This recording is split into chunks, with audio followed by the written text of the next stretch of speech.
Шөн дундын бүжиг. Зохиолыг бичсэн Сэрчингийн Үүр цайх. Зохиолыг уншсан Цэдэн Содномын Зол жаргал. 1-р хэсэг. Залуус архи пиавны их хүн үнэрт автаж согтуурхан маань сурчээ.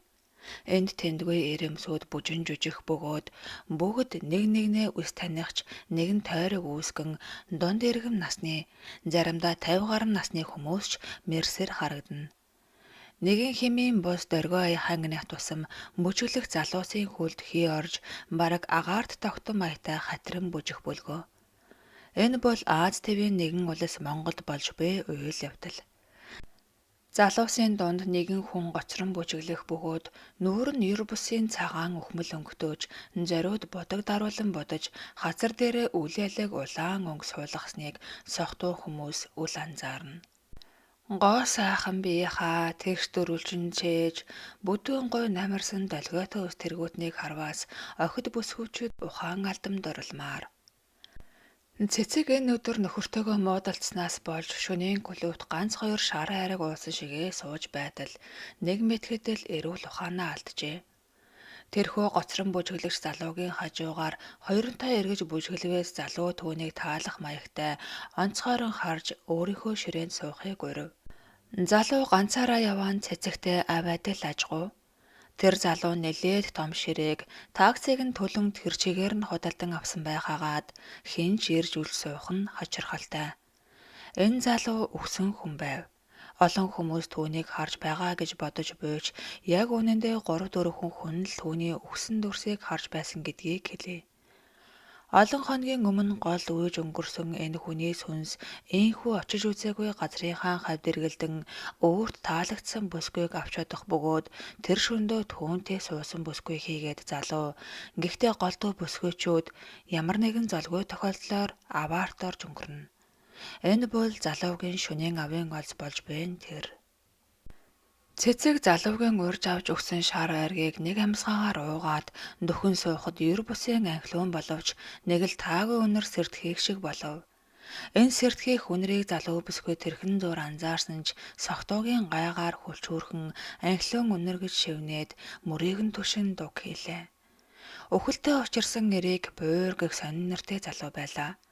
Энэ бүсгүйг авч чадвал тэрээр дараагийн шат болох энэ бүжгийн газраас холдож бяцхан хүү болон мэдлэг хувь хүлээж хүэ. Бяцхан хүү болж төрөх хэдийч уруулан сэтэрхээ нэг хүлэн богино болохоор хувь заяа аль хэдийн зураgjээ. Учир нь өвхөхтэй зүгээр өгсөнгүй.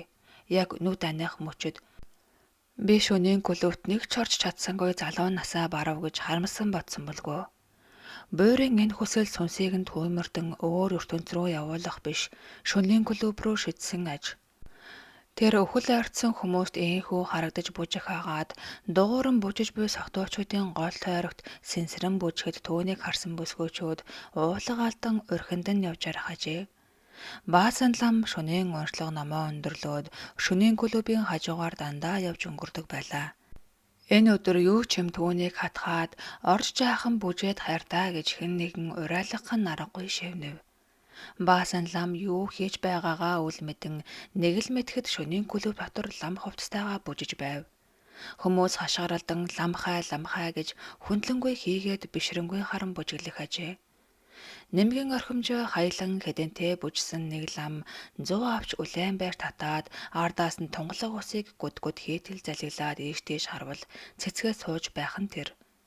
Хажуу тийшээ үлээлэг налан суух нь ямар нэгэн хий юм түшсэн мэт бүлгөө. Түүний нөхөр Баасан хоёр үе зайгүй найзууд "Хүү цэцгээ ингэж таарах гэж ямар сонин хүн бэ?" гэсээр Баасан гочход сохтуу бүсгүй "Хэн бэ чи? Надаас хоолд. Би энд хүнтэй явж гин" гэж агаар заав.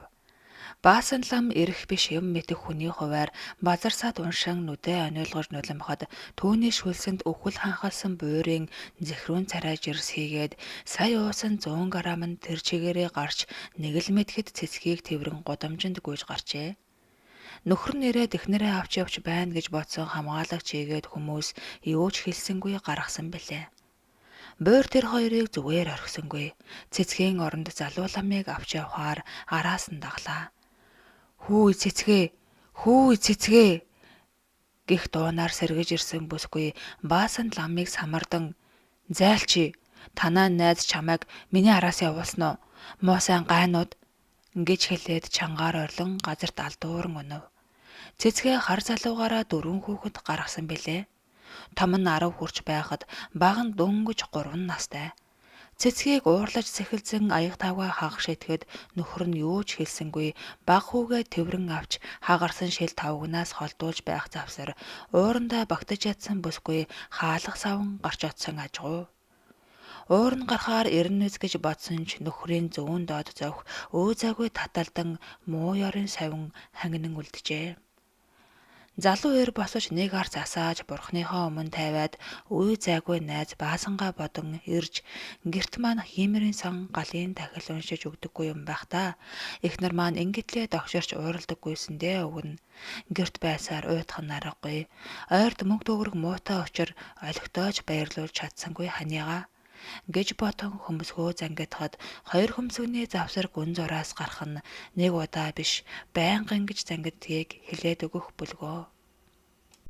Ажил дээрээ хөмсгөө зангидаж суусаар байгаад хар залуугаар гүнзгий босоо зураастай болжээ.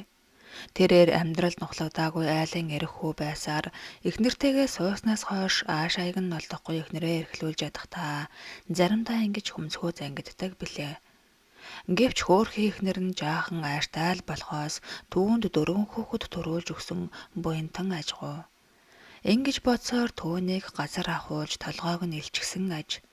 Ямал бол уурлаж гарчгүйдэг эхнэр нь энэ удаа бүр шөнийн клуб руу явчихсныг яаж мэдэх вүлээ дээ.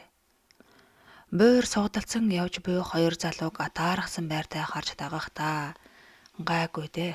Чиний аймыг цэцгээгээр яаж сольж авахаа би мэдээ.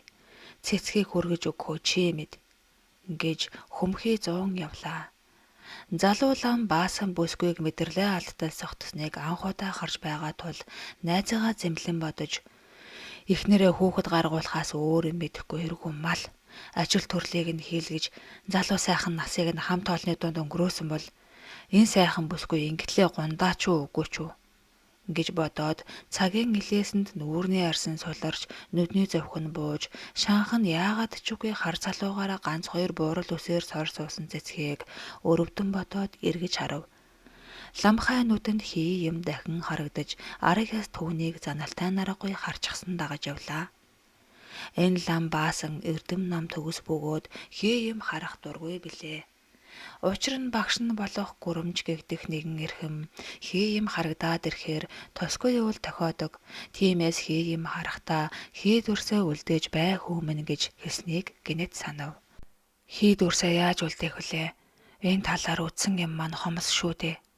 Химэн бодох үед морь унсан таа огч ажил санаанд нь орж тэр жил heid шатахад огт шатаагүй үлдсэн ганц сахиус шүү дээ химэн бодож амандаа таа огч ажлыг гүвтнэн уншлаа. Буурийг харсаар байтал бүсгүй тэрсэн лам газарт бүдрэн унаад тэр чигтээ хөдөлгөөнгүй хэвцээр байв. Хий хуурхан энэ намын хүч ажгуу. Улаан галд үрэлзэн ирэхэд үнсэн тавраг ботлоо шатлаа гэж өөрийгөө харагдуулж галын бурхныг хууран үлдсэн тэр их намын хүч чадал залуу ламын амаар дамжин аагарт тархаж дууны долгионоор өхөл буурын ухархайг хуурч чаджээ. Буур эсхөдлөх хүмүүсийг ажиглан хажууд нь байх сандал дээр суужээ. Суугч гэждээ зүгээр л хэвтээд өгөв. Энэ үед Баасан лам аль хэдийн цэцгээгийн гэрийн үүдэн такси барьж ирээд бүсгүйг гэртээ орогтун гэж хэлв. Цэцгээ гимшингүй байртай Баасан лам руу гарч хаад цагалгаан шатаар гарч өөдөө товшлоо. 2 дугаар хэсэг гэрлээ. Одоо л биш бол хизээ гэж химэн бодсон буур уг нь хүмүүсийг нүгэл дунгааж авч явах биш аврах ёстой байсан билээ. Тэр дөнгөж төрлөө алдмагц биесээ тасран гарсан сүнс хий бит болон өөрийгөө өрөвдөлтэйгээр харав. Уйрлсан голын хүчтэй урсгал хөвсөөр голын нэг тохоож живэхдээ дотоочноосоо нэг үзүүртэй чулуун дүлгөгдөн дээш хөвж гарч чадахгүй үлджээ. Хүмүүс түүнийг хайсан боловч чухам гол руу орж живсэн гэж мдээгүй тул хинж таамаглаж самналт хийхэвдээ. Тиймээс бие гаргаж авч чадахгүй бачимдахдаа хэн нэгнийг тийш аваачиж үзүүлэх гэдэл шөнийн авд гарна. Одоогоор түүний бие гол дотор байсаар л шөнийн көлөө бороод гарахад батны хүнийг цааш харуулсаар нүгэл нь улам зузаарч дахин дээш явахын аргагүй болтлоо дордов. Сархад савнаасаа бусдыг дийлдэг тул хий биет буурч гисэн хэдийгээр төрөлөөрч уусан эдээндээ хордон толгоо нэргсэн тул сандал дээр тийнхүү хэвтжээ.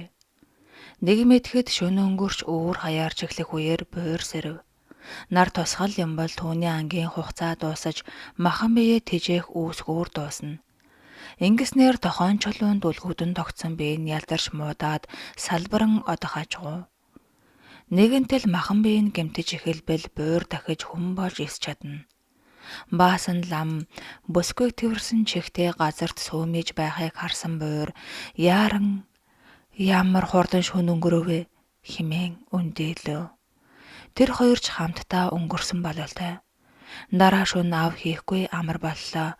Очиж биенээс нь амьсгал аваад биендээ очиж шингээдэ гэсээр дөхөн очтол Баасан ламын нулимсан шүлс газарт торхийн унах агшинд хоёр дүрс замхран алга боллоо.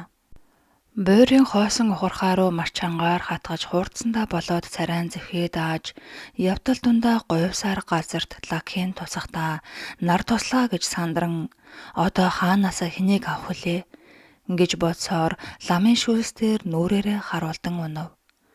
Буурийг сэрхэд өдөр дунд болж байв. Хүмүүс түүнийг үл харан хажуугаар нь гуйлдана. Сэрсэн даруйд яаран сандран биймэн гэж агаарт дэгдэн нэсэж очиход түүний цогцос муудах нь бөөхөл улам мөнгө орсон аятай бараг буцаад амьлах нуу гэмээр шинэхэн болсон харагджээ. Буурийн толгой эргэж гүйцэв. Баасан гэлэнгийн шүлс ийм хүчтэй өвдөстэй гэдгийг хөөхий буур яахан мэдгэв. Тэр шөнө баасан гэлэн ингэж зөөдлөв. Нэгэн голын тохойд залуухан ирэн цогцос зуурдаар гацнаас болж бие олуулах гэж хүмүүсийг шөнө бүр авдаг гэрлэг бий болжээ. Хэрэв тэр биеийг олж зохих ёсоор нь оршуулбаас хүмүүсийн амьд цаг босаар сүйдэхгүй болох нэ гэж багш нь нөмгөн ирж тодоостод хэлчихэд бүсээ бүслэн малгайгаа тавиад шавьяага духан дээр нь үнэрлээд гарч одов. Тэр орой өөр нэгэн бүсгүй шөнийн клубт орж ирлээ. Царайлаг бишч бие хаандаа таарсан махшуултай улаа ботарсан хазартай энэ хөөхнийг гэрлээ гэх бөгөөд мөн л цөөхөн тооны хүмүүс бүсгүйг харж байлаа. Зөөгч зулаа гэх өндөр сайхан биетэй залуу өндөр төлбөртэй ширээ дээр суусан бүсгүйд ойртож ирэхэд 500 мянган багц авъя. Би ганцаараа суун. Өөр хүмүүс эндээс олдох байх гэж хэлжээ.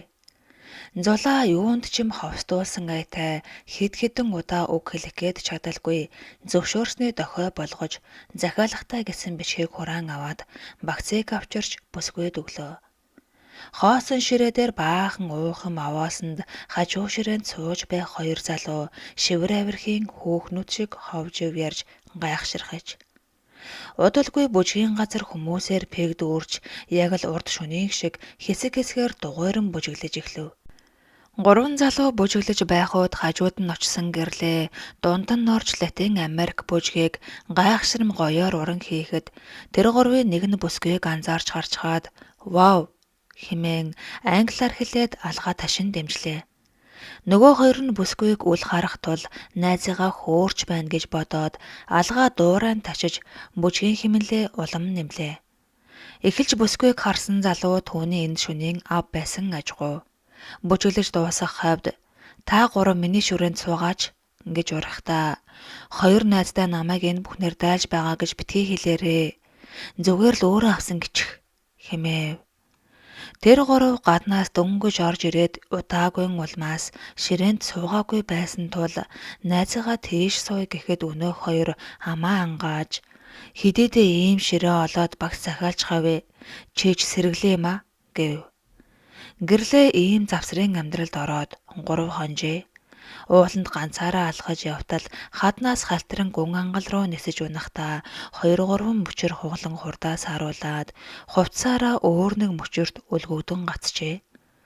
Гэвч тийм өнрөө сунсан гэхэд итгэмээргүй баг гэмтэл авч зөвхөн бүдүүн гуяа модон дурж цус алдснаас болж ухаангүй байв.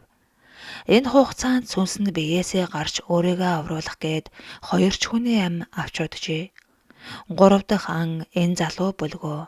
Хамгийн хэлбэр олзыг шөнийн клубээс л олох тул чирэг биенээс тасран гарсан гэрлээгийн сүнс хурдхан ажлаа амжуулаад биеэ эргэж очих юмсан гэж яарсандаа залуусыг архиар шахаж эхлэв.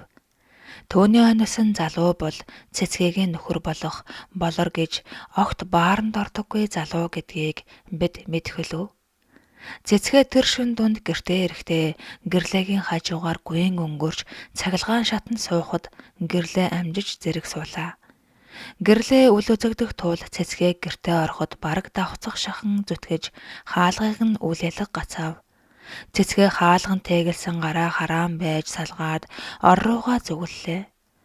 Зүйн баар савнд орсон бол орж ирээд нүүр гараа угааж арцаар биеэ ариулаад тэгээд ор руу очих байжээ.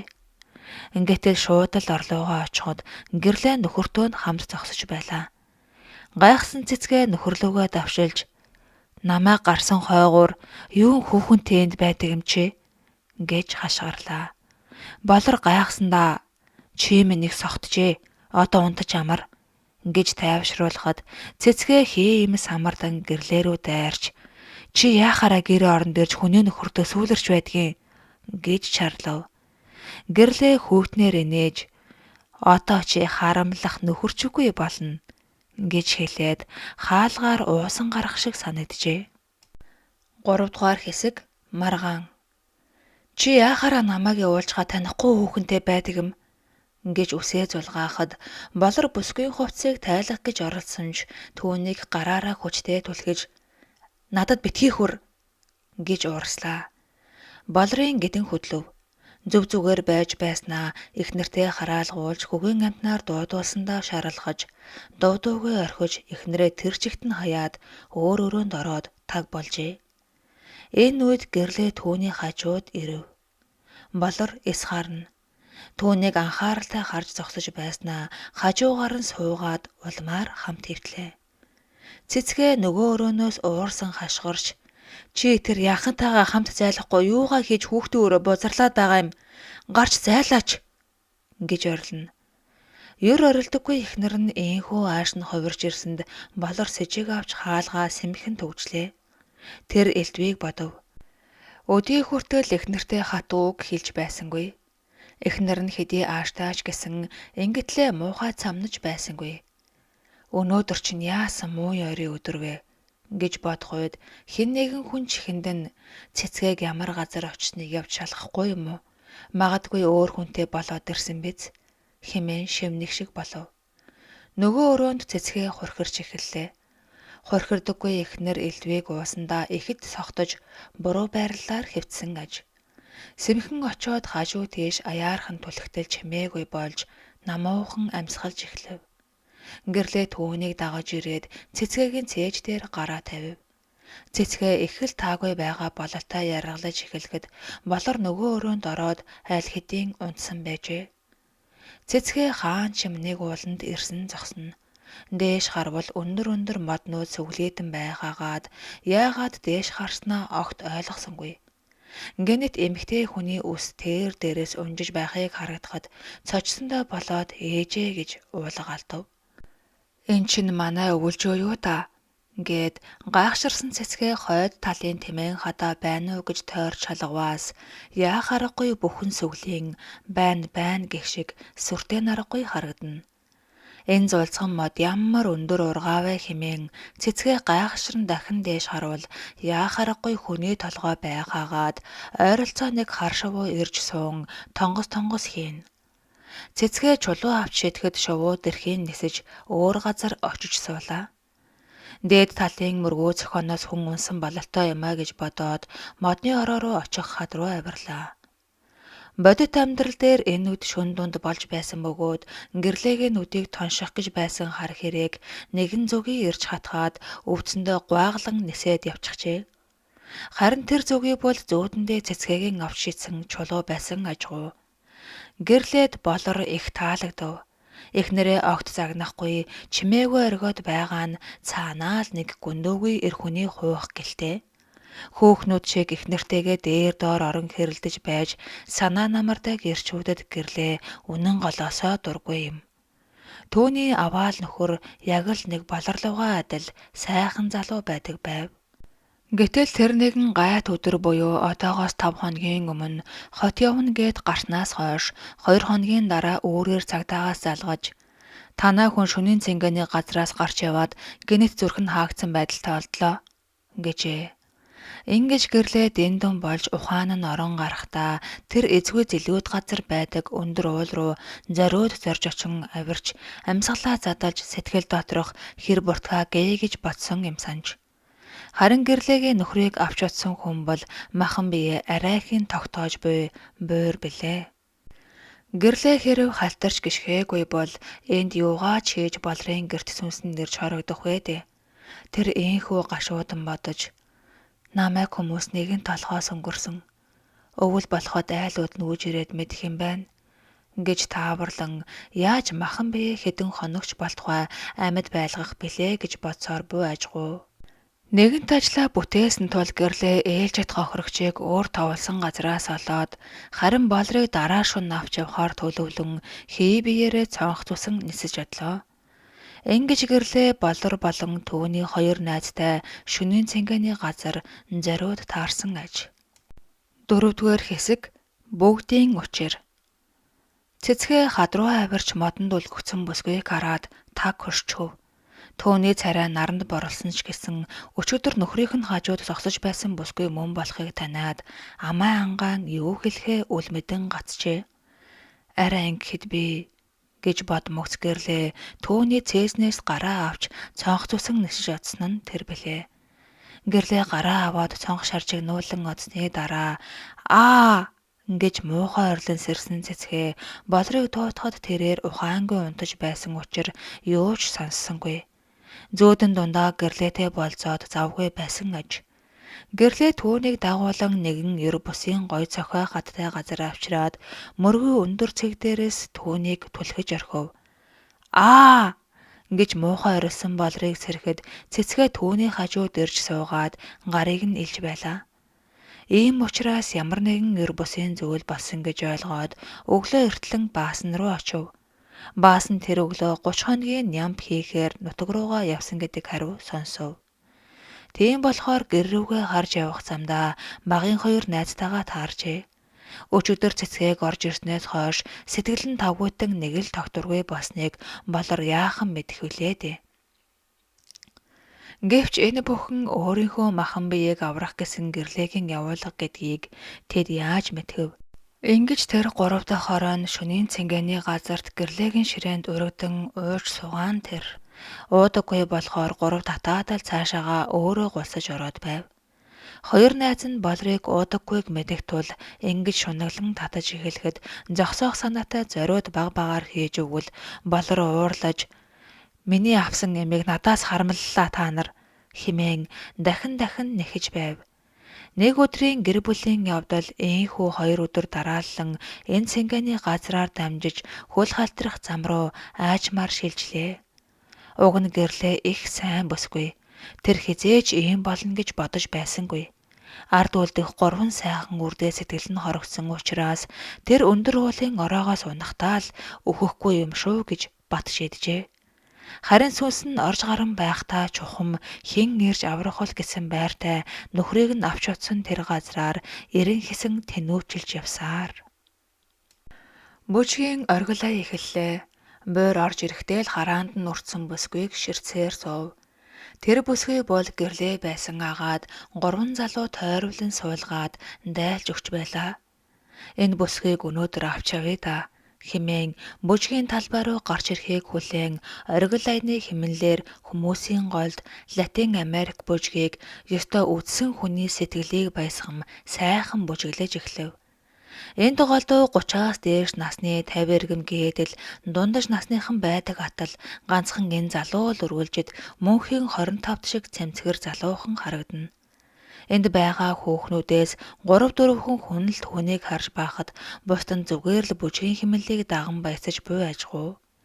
Харин гэрлээ бүсгүй түүнийг хараад Ер бусын залуухан атлаа ийм газар орж ирэхийг бодоход энгийн хүн биш бололтой гэж бодон бүжгийн талбай руу орж оргил айны хэмнэлд хатран Монгол үндэсний бие биелгээг үзүүлбээс түүнийг мөн л 3 4 залуу гурван бүсгүй харж бусд нь энэ биелгээний их хэмнэл айзмыг согтуу биендээ мэдрэн найган ганхаж дагаж байв. Бүсгүйн ийм гайхалтай хөдөлгөөнийг биширсэн байртай зогсох буур хүүтэн биеэ мэдэрч хичнээн ч хөдөлсөн огт хөлөрдөггүй байснаа гэнэт саналаа. Энэ үед хүүтэн усанд буй үхсэн бие нь зарсхийн хөдлөх шиг мэдрэмж төрөх агшинд хормын дотор бүжгийн талбайгаас шидэгдэн махан биенийхээ хажууд ирлээ. Их гайхалтай мэдрэмж төөрснө нь сонин агаад тэр амьд байв. Үхээгүй аж. Тэр голын тохой буланд үлгүдэн байхдаа усан доогуур үүссэн агаарын урсгалд толгой навтаж амьсгал нь үл ялэг суул зохилж байх ажгүй. Ийм учраас л өдөө 7 хоног буур эргэлтэн бодилж өдөр бүр нэг хүний амьсгалаар бие цэнэглэн ядарч туйлдаад нүглээ улам зузаатхан байсан гэж бид мэднэ шүү дээ. Баасан лам нэмгэн орхимжоо гэртээ орхин ням хийхээр явлаа гэж хэлээд тэрхүү зүвдэн дэрсэн багшийн захиасыг олохоор хаашаа явхаа мэдэхгүй зүгээр л урд зүгийг чиглэн алхаж оджээ. Бүтэн өдөржин яваад орой бүрий болох үеэр нэгэн газарт ирж одоо л тэд уулзаж байх учиртай гэж хэлээд жижиг майхнаа барин завилж суугаад нүдэ анжээ. Яг энэ үед буур голын тохойд махан биеэ эргэж гэрлээ харин цэнгэний газарт бүжиглэн 3 залууг дайлан байхаваа. Буурыг гэнэт алга болмогц гэрлээ тэгжил таарна. Яг над шиг явдалтай учирсан хүн байна. Миний хоолыг булаацалдах хүмүүс яасан олон юм бэ? Хурлахгүй бол нэг л өдөр хоол алдаж махан бие маань үүрд хатаж одох босуу хэмээн атгалаа. Болрыг өдөржин оройжин хүлээгээд ирэхгүй болохоор цэцгээ уурлан байгач хүүхдүүдээ хаяад гарч нөхрөө хайж чадсангүй. Өргөж залгаатай байдаг утсан салж таны залгасан дугаар холбогдох боломжгүй байна. Таны дуудлага хатгалах үйлчилгээнд бүртгэлээ. Гэхээс өөр юу ч хариулна. Угтаа бол цэцгээгийн буруу билээ. Өчигдөр яах гэж гинэт аяг тавг хагас шидэн гарч гүйснээ одоо бодоод эс олно. Ороо 8 цагаас өмнө заавал гэртээ орж ирдэг нөхөр нь шөнийн 11 цаг гэхэд сураг чимээгүй алга болжээ. Эхлээд уурлаж байсан цэцгээ сүүлдээ айж эхлэв.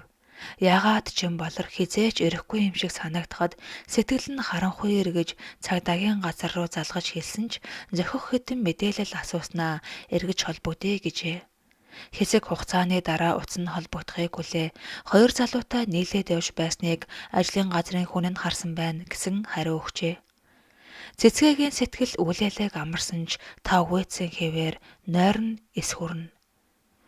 Өчигдрийн уусан зөөл толгойд нь гарч мэдрэлийн эсийг гэмтээх тул бас нэг нэрмээс болж тархин ангалзна. Хаа очиж 3 хүүхэд нь ээжигээ ойлгосон шинжтэй таг чимээгүй болж хичээлээ хийж баган цэцэрлэгээс өгсөн даалгавар гээд зураг зураад таг болжээ. Харин энэ үед болор гэрлээгийн хажууд суугаад өвдгийг нь түшин унтжээ. Түүний шүлс гоожиж ууй шалан дээр под хийтэл тослно. Гэрлээ ингэж залуусыг архиар шахахад тэд нэг бол зүрх нь хаагдаж өгдөг, эсвэл гарч яваад машинд дайруулан өгдөг, нөгөө бол хүнд алуулдаг аж. Харин болор бол огт тэгэх шинжгүй намуухан хорхирно. Баасан өчигдөр цэцгээг оруулахдаа араас нь нэг нулимж өгөөд буцаж явжээ. Гэвч тэр шүүлтний завсар гэрлээ өртөж нүглэн нэмгэрч буян заяан дээшилсэн гэмээр арай зөөлөн болсон санагдана. Баасан лам түүнийгээ эс мэдэв. Баасан ламын мэдэж байгаа ганц зүйл бол болор тэр цэнгэний газар очно гэдгийг л тааварлан байсан учраас одоо л тэд уулзаж байх учиртай гэж суусан нь тэр. Буур махан бие дээрээ ирээд буцаж орох гэж янзаар үзээд бүр аргаа барав. Хажууд нь зэрэгцэж хэвтээд эсвэл дээр нь гарч хэвтээд учраа олохоо байсан тул эрг рүү гарч элсэн дээр хөлөөж суугаад хингэнтэл уйлав. Түүний нүднээс нулимс бус шороо шигэн пөргөн хацрыг нь хорсгох шиг болоход цочсондоо гэж орлоод замхран алга боллоо. 5 дугаар хэсэг Амьд байх цаг дор. Би амьд байсан шүү дээ гэж буур босоор замхран алга болсон газрынхаа хажууханд махан би дотроо сэрэв. Түүний яг хамар доогуур нарийн агааран урсгал пурган пурпур хийж хүчил төрөгч хаялах агаад ам нь таг зураастай. Харин чихэн анх орохдоо хөвөнгөөр бүглэж орсон нь хэрэг болсон бололтой. Нэгэн хэмээн бүдэг боловч маш айдгүй амьсгал бүг хийм байхыг усан дотор байхдаа мэдрэв. Тэр хөл гараа хөдөлгөх гэж үзэв. Чулуунд тэгэлсэн дотоожоо татаж суллах гэж оролдов. Их гүйхэн газар ирж тогтжээ. Хөл дээрээ босох гэсэн боловч өвдгөөрөө нугарахгүй байсан тул аргаа эс олов. Нохоо самардах гэсэн боловч гар нь бас эс хөдлөв. Нэг осондоо шөрмсөн татаж үеэрээ нугархаа байсан аж. Дотоожоо чулууныг огдооноос гарах чухал тэр жигтэй живээд хаашаа чим урсан отохоор буйн илт. Төвөнд айдас хургав. Айхад хүний бие дагжран чичирж дахин ухаан алдах уйл явц ажиглагддаг бололтой. Төөний сүнс биенээс нь дахин сугран гарлаа. Буур нэг мэтгэд эргийн хажууд махан бие ажиглан зогсож байв. Биендээ ороод гарч ирсэн болохоор тэрөө аман жигтэйхэн цангана. Харанхуй шөнө болохоор айдсын хар манан давтаж арай гэж орсон биеэсээ гарсандаа буур бухимдав. Тэр биеэ орхиод дахин бүжгийн газар руу явхаар шийдлээ. Шөнө дунд 2 цаг өнгөрч байхад гэрлээ буурыг дахин ирсэн байхыг харжээ. Буурт ихээхэн өөрчлөлт орсон байхыг өөрөө эс мэдэв. Энэ удаа ганцхан гэрлээ харж байсан агаад бусад хүмүүс түүнийг эс анзаарч байгаа нь илт. Тэрээр талбай дээр гарч хичнээн уран тансаг яруу бүжгэлсэн ч хинч түүнийг үл анзаарав. Харин гэрлээл ганцхан алга ташин "Ёстой мундаг байна" гэж байгаа бололтой 2 эрхий хуруугаа гоцоолгон асаас дэмжинэ. Гэрлээ хэдий сүлсэн бийч гэлээ уусаар согтсон тул 50 бос байв. Нэг бол босож бууртай бүжгэлчих гээд нөгөө бол өвдгийг нь түшин унтаж байгаа болрыг татаж босгоод тэрэн бүжгэлмээр ч юм шиг санагдаад сэтгэл нь гэгэлзэнэ. Энэ завсар алсын алсад байх махан бие нь бас түүнийг хурдан ирж авраач гэх шиг мэдрэмжийг шидээд юмд мянган тийшээ тэлэгдэжээ. Бүжгийн талбай руу нэгэн эрхэм орж ирлээ. Тэрээр нэлээд цогтож ганхан явхаагаад хүмүүс түүнийг харж шивэр авир хийлтгэн олны танил эрхмүүдээ гэмээр. Шууд алхсаар бүжгийн талбай дэрснээ бүрх малгай шидэж хажуугийн ширээн дээр тогтоогоод цагаан хосоллоо намруулан бүжиж эхлэв. Тэр эрхэм бол ийшээ огт ирдэггүй хүн аж. Гэвч ямар цагт таараад орж ирснийг удахгүй бид мэдэх болно. Эрхэм гишүүн буурыг үл харна. Буурд нэгэн санаа төрөв. Үл үзэгдэх байдлаа ашиглаж улс төрийнхнийг дагъя байц. Хэдэн хоногч гэлээ өөр амьдралд юу болдгийг мэдмээр байна. Эд ер нь юу хийдэг юм бол? Би ер нь яах гэж машин засаад яваад байх ёстой юм гэж бодоод бүжгэлэхээ түр азнан зогт туслаа.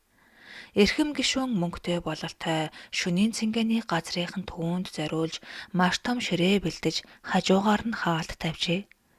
Энд тусгай өрөөгүй бололтой. Энд бүжгэлээд явж байгаа эрхэмд ямар өмнөх нь хаалт хэрэг болох вэ гэхдээ л хүнээс онцгойрох шаардлага бас байдаг байх нь гэж буур бодлоо. Энэ эрхэм яагаад ингэж олны дунд хутгалдан орох болов гэж бодох үйц сонгуул гэх үг толгойд нь харван орж ирэв. Энэ эрхэм сохтуу биш байх нь зүгээр л хүмүүсийг тандаж яваа этгээд болж таарлаа. Химэн бодох завсар нөгөө эрхэм бүжгээ зогсоон хаалтны цаагуур ороод таг болов. Буур сонирхон явж очтол нэг залуухан хүүхэн тэврээд нялууран сууж байлаа.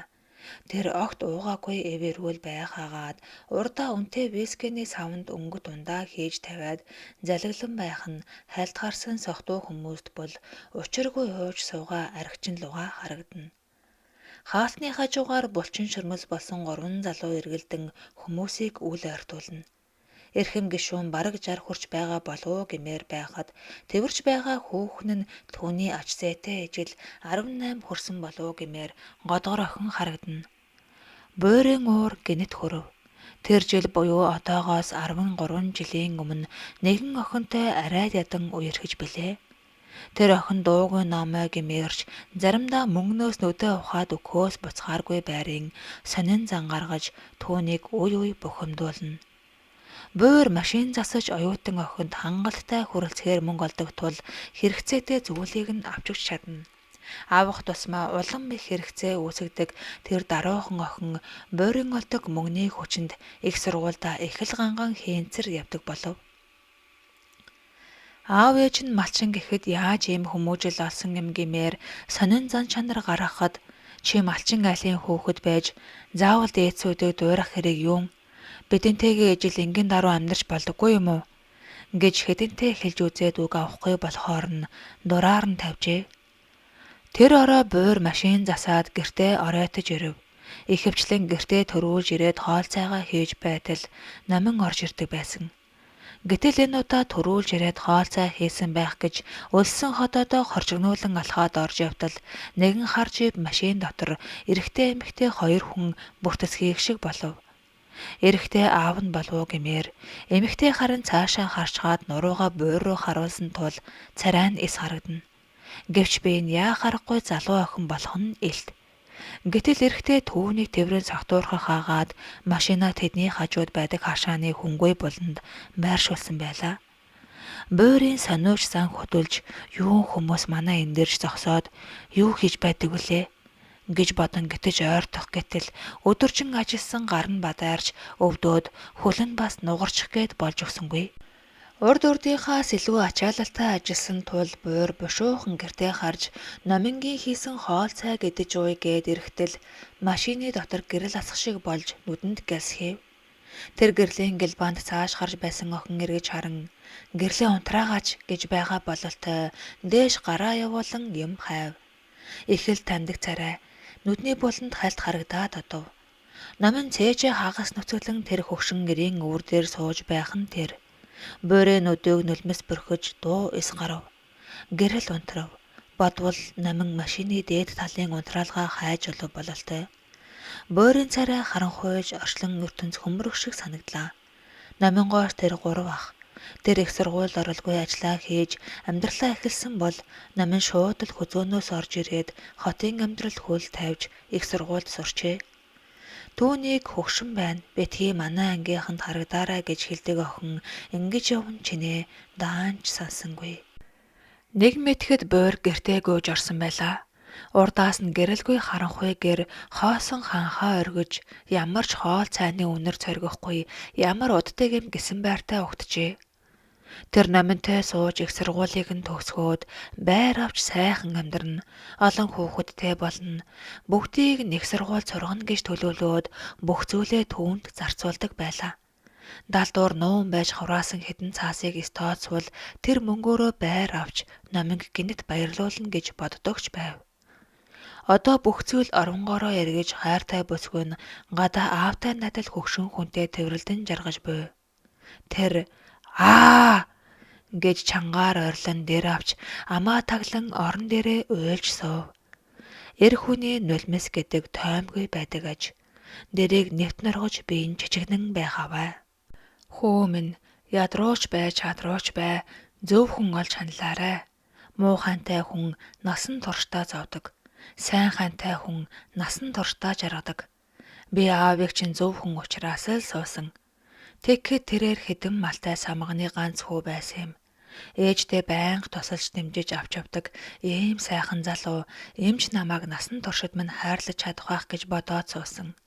Би цагаан халааттай, тэр хэртэй бохир хувцастай, бараг заримдаа бөөтчихсэн явдаг байсан. Тийм л ир байлаа. Гэвч би зөв хүнээ олж өөдөнд татаж амьдарч чадсан юм шүү гэж хэлээд толгойг нь нилээд хот руу явуулсныг тэр санав. 6 дугаар хэсэг цагаана. Буурын өнгөрсөн амьдрал ийхүү урдуур нь орсон өнгөрөхөд хөмхийгээ зуун тэрхүү залуухан хүүхэн тэрвэрч суугаа эрхмийг очоод толгойд нь нударгаа буулгалаа. Мань нэрийн толгой захталсан аятай үсээ майжангаа толгойгоо илв. Буур хамрыг нь чимхэж чихнээс нь зулгаав. Гэвч юм болсонгүй. Мань нэр чихээ ухангаа найтаалаа. Харин хамрыг нь чимхээд байвал тасралтгүй найтаагаад байх шинжтэй тул байс хийгээд л хамрыг нь чимхэв. Энэ үед гэрлээ сохтуу говьсаар хаалтны хажуугаар ирэхэд хамгаалагч залуусын нэг түүнийг зогсоож "Та ийшээ орж болохгүй" гэж хойшоо түлхлээ.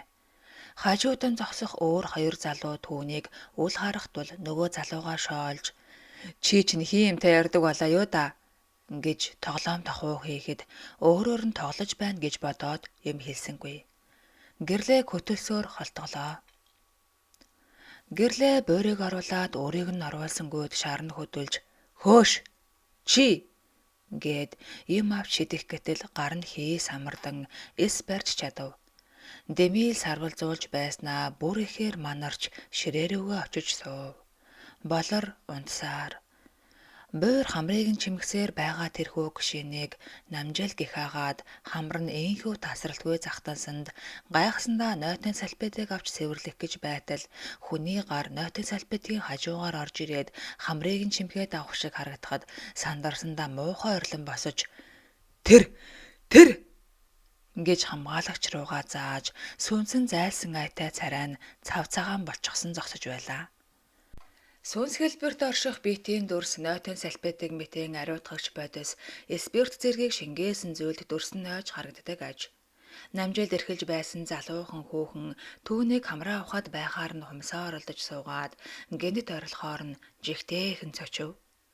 Буур нойтын салбитгийг гар явуулан хэдийг сугалж аваад толгой дээрээ тогтчов. Буур гэрэл хоёр спирт архины зүйл байгаа сав, шингэн зүйлтэй савч гэсэн барьж болдог. Бас дүрсийг нь ойлгож заримдаа энгийн хүмүүст биеийн хэсгийг нь харагдуулдаг гэдгийг мэдэх билээ. Намжил хамгаалагчийнхаа араар орж тээнхүү санаа нь үл ялэг амартал буур толгой дээр нойтын салбитыг тогсноос болж толгойн дүрс нь вижин агаарт нэгэн үзэшгүй муухай араг ясан толгой гişөөний өмнө дохог гээд дөхөж ирэв. Сая өрөөсөн гар харсан намжлын тал царайтай толгойг харж хаад барс хийж үнэхээр ямар нэгэн юм ойр хавьд байгааг ойлгож үхтлээ айлаа. Тэр хамгаалагч нараа дуудаж дахин тэр гэж заахад нөгөөдөл нь буйрын хойноос харж байгаа тул эс харав. Өөрийгөө солиорч эхэлж байна гэж бодсон намжил тусал хууд болон хамгаалагчаа дуудаж шөнийн зингээний газрыг орхин явлаа. Буур тэрхүү залуухан бүсгүй дээр очивол бурхан минь юу болох нь вэ гэж уулга алтмаар юм болж хэдэн жилийн өмнө салсан тэр найз охин нь байх нь тэр яагаад ч юм ихэд залуухан харагдахаар царай зүс биеэ янзалжээ. Бодвол ямар нэгэн юмар хичээлэлдэг бололтой нарийнхан бэлхүүс гаргаж урт сормоос гэж андуургадахаар хиймэл сормоос наасан байв. Гэвч бүсгүй буйрыг үл харах тул намжлыг ажил гэж явсаар галзуурчхаж гэж бодоод тоохгүй сууж хосорлоо. Гишүүний хамгаалагч нарын нэг босож ирснээ тооцоо гарвал бичүүлээд явчихаарай гэж гишүүн дамжууллаа хэмээгээд гарч одлоо.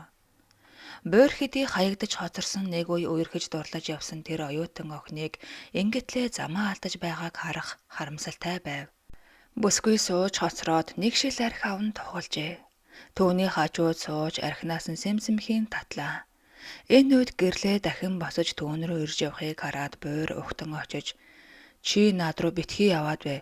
Би жаахан суух хэрэгтэй байна. Дуусгаараа хамт гарвал гарыг гэж хэллээ. Гэрлээ би чамтай хамт явахгүй. Энэ удаа энэ хүүхэнтэй би явна. Наадах чинь залуухан хүүхэн биш. Манай нутгийн оргих ахын хүүхэд. Сургууль сурна гэж яваад тэр жигтэй гэр орондоо ирээгүй алга болсон хүүхэндээ гэж хэлээд хүүхний хажууд суув. Гэвч хүүхэн тэр хоёрыг улаан заарж татсан архиндаа мансуурж бүжгийн талбайд гарч ирсэн харчуудыг бүртгэн суухдаа өмнөө тавьсан шингэн тамхиг сорж үе уушиглан байв. Энэ бүсгүйг цагаана гин оргихын 4 хүүхдийн дундх нь бөгөөд хот руу сурахаар явснаас хойш тиймч мөнгө гэж хэсэг асууж байснаа сүүлдээ асуухаа болж ээж аавынхаа мэндийг мэдхээ байгаад бараг 7-8 жил болжээ. Хэрэг буйрыг тэр харвал магадгүй хэнгэнтэл уйлах биз. Буйраас сааснаас хойш сайн юм үтсэнгүй.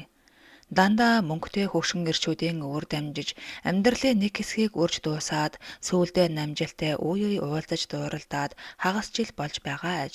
Гэвч намжил зөвхөн уулзах үедээ л хэдэн цаас харуулна уу гэхээс бусад урд нь учирч байсан гэрчүүд шиг мөнгөөр өгждөггүй байв.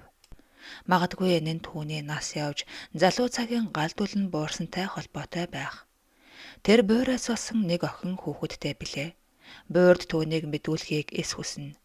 24 цагийн цэцэрлэгт өчгөөд явж хагас сайн өдрийн өглөө авдаг байсан бол сургуульд орооснаас хойш өдөр өнчгөд өгөөд мөн л хагас сайн өдөр авдаг байв. Тэр хүүхэд 7 хоногтой ганц 2 удаа байдаг ээжигээ хүлээсээр элгэн бэтгэрч хоол унднаас гарч ихэд турсан охин байдаг аж. Цагаанаа нэг үе охиноо буурд аваачиж өгье гэж бодовч эмч түүнийг дахиж хүүхэд болохоос өнгөрсөн хэмээн хэлсэн ажгүй. Тэр нэг удаа нилээд биелэгчүү хятадтай хэсэг явсны эцэст гэнтэл доод биеийн захтан хүлэн мэдээ алдаж хэлсэн аж. Тиймээс эмэгтэйчүүдийн эмнэлэг явж үзүүлэхэд шинжилгээгээр илэрдэггүй нууц мөөгөнцрийн хадар авсныг хэлээд өндгөвчийг нь гэмтээж ажилгүй болгосон тухай харамсалтай мэдээ дуулгажээ. Түүнээс хойш хэр таарсантай өдөр шөнөгүй явагддгаа болж арай зах замраагаа татаж эхэлсэн аж. Хэдий тийм ч мөнгөн дуусаад ирэхээр өөрөн ирэхгүй авд дахин гарна. Түүнтэй учирсан эрчүүд голдуу хамгаалалтгүй унтахыг хүсэх тул нэг бол зүхтаа нь нэг бол хүслийг нь биелүүлнэ. Зүхтаавал тэгээд мөнгөгүй болох учраас голдуу хоёр дахь сонголтыг нь хийнэ. Сургууль сурна гэж хэлээд 6 цэнгэлд хөтлөгдөн залуу насаа үрж хайсан тул сурсан мэрэгжил гэж байхгүй. Ийм хүн чинь нэг бол албан байгууллагад хүлээн авахар ажиллах, эсвэл угаагч зөөгшгсөн ажлууд хийх юм алдна. Тэдгээр ажлын сарын хөлс нь түүний нэг өдөр олдог орлоготой тэнцүү байсан учраас гол жишээлэн биеийн амрыг хайж явсаар өдийг хүрчээ. Насан явах тусам орлого нь буурсаар ямар ч азар таарсан юм энэ намжил гэх гишүүнтэй учирч нууц амраг хэмээн явах болсон аж. Өнөөх намжил нь харамч гэж жигтэйхэн. Хаяад өөр хүнтэй уулзаж учрыг гэхээр насны нэгэнд талиж түүний байр суурийг залуу сайхан охтууд эзлэн авч их мөнгөний зах зээлээс түүнийг хүчээр түрэн хөөсөн байв. Намжлыг гарсны дараа энэ бүгдийг бодож гашуун архинаас хоёр татхад ухаан нь манардан залуу цагийн ааг омгон иргэн ирсэн мэт санагдсан тул мужийн талбай руу хараа бэлчээн суугаа нь энэ. Түүний өмнө 1-2 нүд ирж суугаад түүнийг тасралтгүй харж байгааг харчгаад уусан хамаг архин тэр жигтэй гарч муухай орлон босов. Бөөр өг нь айлгая гэж бодоогүй бөгөөд зүгээр л сүнсэн биеийн нозоороод байхаар угаалгын өрөө орж нүдээ норгоод эргэж ирсэн аж. Тэр хооронд шингэн зүйлээр дамжиж сүнсэн бие нь харагддаг гэдгийг мартжээ. Цагаанаг орлохтол гинэт санаж угаалгын өрөөрөө гүйж очиж хатаагчны хажууд нүрээ ойртуулан зогслоо. 7 дугаар хэсэг тэмдэглэл. Цагаанаа айсан учраас удаан суусангүй шууд гарлаа. Түүний сууж ирсэн хар машин яг зогссон зогсоолдоо хэвээрээ. Намжил эндээс нэлээд хол очиж явган суугаад бөөлж сөөр бөөр сүлджээ. Бошуухан холдох гэсэн ч түүнийг баарнаас дагсан үлбгэр сүгнүүд амийг нь долоож хоод бөөлжсийг нь идэх гэж овооролдох учир байн байн бөөлжүүлэх гэж огуйлна. Тиймээс тэр босож ис чадав. Харин цагаанаг гарч ирэхэд дагаж гарсан буур тэдгээр жижиг сүнснүүдийг авч шидлэн холдуулаад намжилд босох боломж өгөв. Маш олон жижиг сүгнүүд архи усан хүний толгойн эргэн тойронд эргэлдэх бөгөөд зөвхөн ижил төрлийн сүнс сөөдрүүдтэй харагдана. Буур энэ бүгдийг харсаар цүгэлдээ залхаж эс тоодог болсон билээ. Царай нь үхсэн юм шиг цагаан болсон намжил дагаж аваад туслахуудаа харааж ямар ч хэрэгцээгүй юмнууд олигтойхон нуруу дараад өгчөж чадахгүй. Ганц хөөхний хэмжээнд үйлчилж чадахгүй юм а хэмээн буйртай хамт ирээд нурууг нь дарсан цагаанаа руу харав. Үнэндээ цагаанаа нуруунд нь дөнгөж хүрэхэд л буур тэдгээр буг сүгнүүдийг авч шидэлсэн аж. Цагаанаг авралын нүдээр харсан намжил түүнийг машиндаа суулгаад буудал руу авч тавхилаа. Тэнд буур сууж намжлын улс төрчийн амьдралыг сонирхож үзье гэж бодлоо. Түүнд одоо цагаанаа сонирн биш болжээ. Сэтгэл нь нэгэнд хөрч ийм хэмжээний ёс суртахуун хүмүүжлтэй хүн байсанд үнэндээ дургутжээ.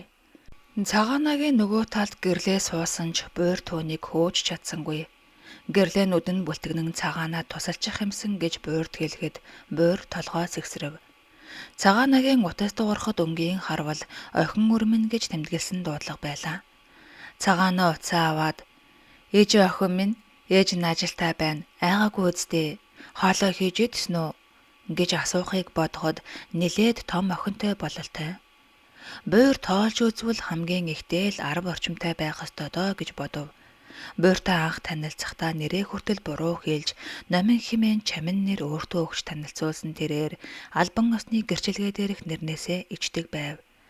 Одоо намжил хүртэл номин л гэж мэднэ. Хэдий тийм ч улс төрч хашир анжгаа буур биш болохоор аль хэдийн жинхэнэ нэрийг нь олоод мэдчихсэн байв. Цагаанаа гэх нэрээ даравч далтай нь боловч бултай нь гэгчээр яалтчгүй ил болоход булзааруулж би багада 2 нэртэй байсан юм. Гэрчилгээ дээр энэ нэг балаа нэр бичигдсэн. Би намын нэрэндээ дуртай гэж тайлбарлажээ. Ер нь цаашид намин гэдгээр нь түр явъя.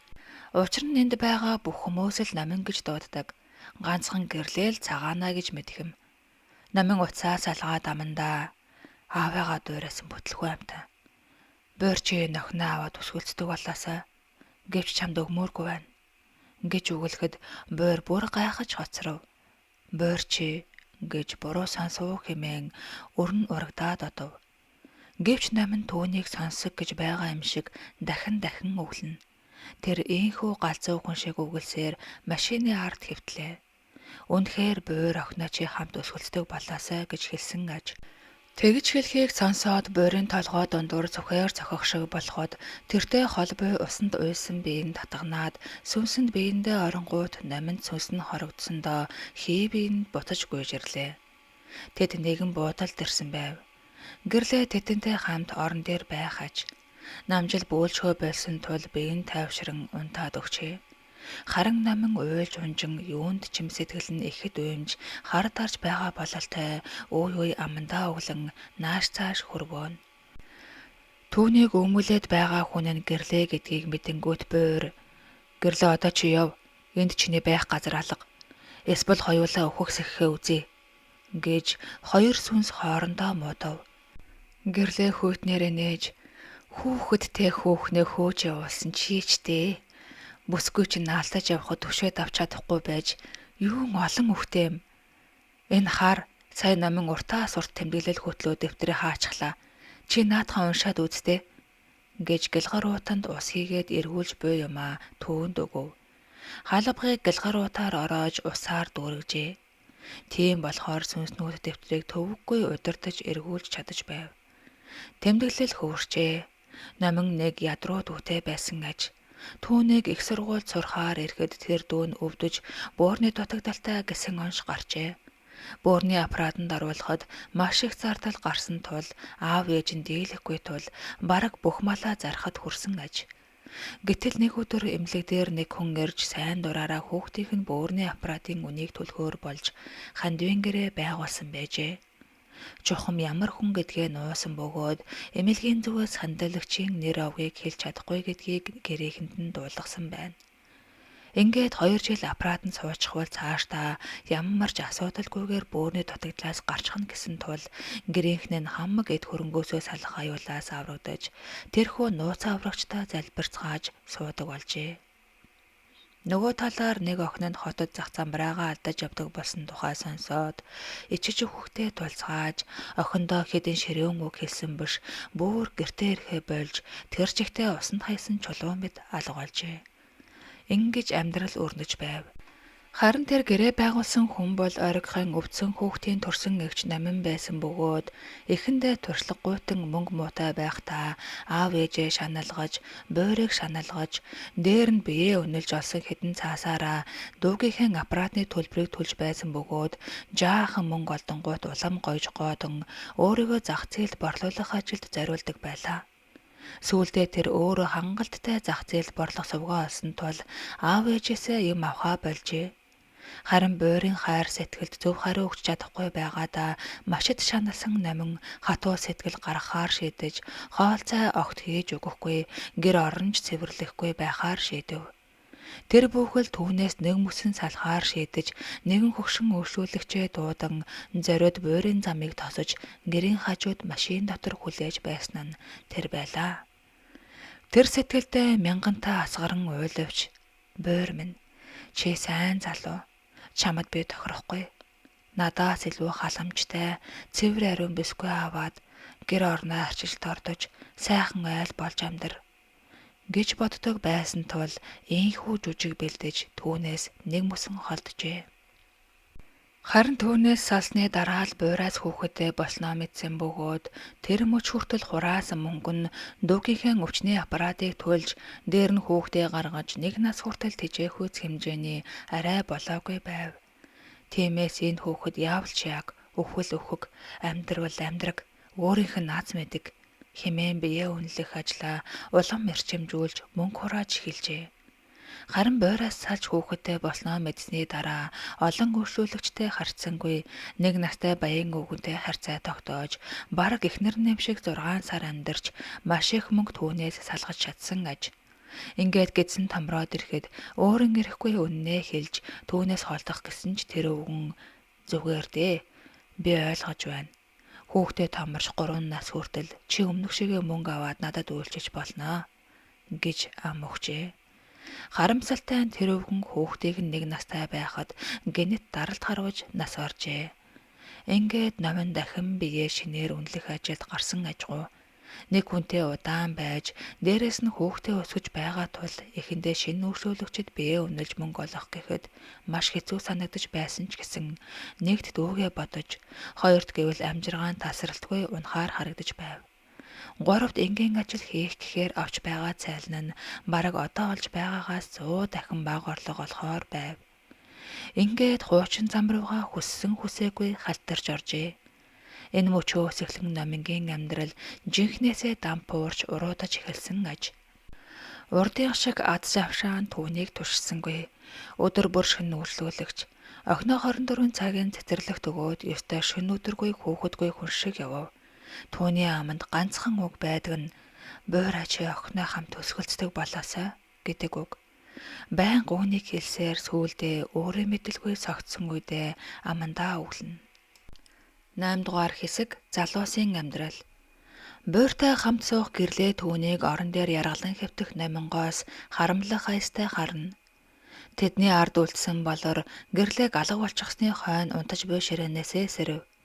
Хоёр найз нь талбайд гаран бүжиглэх бөгөөд сохтуу соливсон нүдэрээ хайсаар байж арай гэж тэднийг олж хараад тэр хоёрын хажууд нь очин нааш цааш ганхан нэг гараа дээш өргөж нөгөө гараа урдаа нууц газрынхаа хавьд аван дараад өргөсөн гараа бугуй шидэж байгаа айтай хитэнтэй даллан эргүүлж бүсглээгээрээ тойрог үүсгэн бүжлээ. Хоёр найз нь зүгээр л ритмгүй бүжиглэж байсан тул тэр хавийн хүмүүст огтхонч сонирхолгүй өөр гослон бүжиглэгчийг хайсан маягтай ийш тийш савсан бүсгүйчүүд уйтгартайгаар хөдөлж байснаа болрыг хараад хөөрөн баясаж дээр өсрэн бүжгийн хэмнэлээ өөрчлөв. Болор царайлаг нуруулаг сайхан залуу билээ. 10 жилд байхдаа бүжгийн сонирхол ихтэй байсан ч хичээлээ хийх нь илүү дээр гэж үзсэн тул цааш хөгжүүлэхгүй орхижээ. Харин их сургуульд орсны хойно нууцаар дэлхийн хаммаг шилдэг бүжгүүдийг даган дуурайж хийж сурчээ. Хичнээн их хүмүүс хөгжилтөнд дагаж дуурайж хөөрөн баясаж бүжиглэх тусам тэр хавьд байх жижиг сүүдэрнүүд болор дээр овоор олдон улам их бүжих гэсэн галзавыг ноцоож орчин тойронд нь туймэр тавилаа. Хүний нүдэнд үл харагдах энэ туймэр гослон бүжиглэгчийг галзууруулж орхидог аж. Намайг бүжиглэхэд хүмүүс бараг л Майкл Жаксон бүжиглэж байгаа юм шиг хүлээж авдагсан. Одоо ч хэвээрэл байгаа юм байна хэмээгээд хөлөөс авчин агаарт эргэлдүүлж нуруугаа газарт хаян орчин үеийн рэп бүжгийг талбайн гол хийж энд тэнд байсан хүмүүсийг ангаалгалаа. Хоёр найз нь үү гэж чангаар хашгиран түүнийг готлон дамжиж алга ташин бүжиглэнэ. Саяхан уусан архин толгойд нь гарч хүчтэй авсан бүжгийн хэмнэлд болрын бие тэнцвэр алдан нэг мэтгэд гулдаан унжээ. Гулдаан унах ч юу байх вэ? Маш олон сүгнүүд унаж эргэлдэх агшинд цээжин дээр нь авааралдан дараад авсан байв. Барны хамгаалагч нар гүйлдэн ирж ухаан алдан унсан болрыг өргөн гаргах гэтэл нэгэн эмэгтэй чангаар орилж "Та нар хүн алчглаа штэ. Холдож агаар тавьж өгөөч ээ" гэж хашгирав. Энэ бол цэцгээ аж. Болрыг эрхийг хүлээж адаад хий таамгаар очдог ганц хоёр газар руу нь очиж шалгаад дэмийл горилго тээж энэ газрыг зорин ирсэн байв. Гэтэл болор талбайн гол гарчихсан орчин үеийн бүжгийн хаан аятай хөдөлж байснаа түүнийг очихын хооронд ухаан алдсан нь тэр байв. "Хүүе, би эхнэр нь байна. Та нар түргэн тусламж дуудаад өгөөч ээ" гэж хашгиран түүний хажууд суух эмэгтэй хүмүүс өвөл тоож "Бүжгээ өргөжлүүлье, энэ хоёр согтуу гаргаач ээ" хэмээн саяхан орилж хашгиран дэмжиж байсан хүмүүс баарны хамгаалагч нарыг шахаж шаардан орилж эхэллээ. Болрыг найзаа гэж орж ирсэн хоёр найз нь хэтэрхий согтсон тул бие засах гэж явх хооронд энэ үзэгдэл болсон агаад тэр хоёр бие засчгаад гарч тамхилыг хэмээн гадаалжээ. Удалгүй түргэний машин ирж болрыг авч явж байхад хоёр согтуу найз нь тамхиа татаж дуусаад нүдээ нухлан "Юу чанга чимээтэй машин бэ? Хэн өгчээвэ? Түргэний тэрэг байна штэ" гэж ярилцаар буцаж оржээ. Болрын гарыг барьж түргэний тэргэн дотор суух цэцгээ эмчрэг бүлтгэнэн хараад "Яана эмчээ, ухаан орох нь уу?" гэж үй асууна.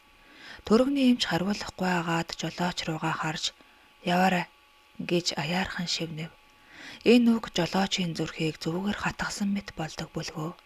Түргэний тэрэг хангинаад байхад яг урд нь хоёр хүн замыг нь таглан голлон таглаад мөргөлдчихсөн зогсож байлаа.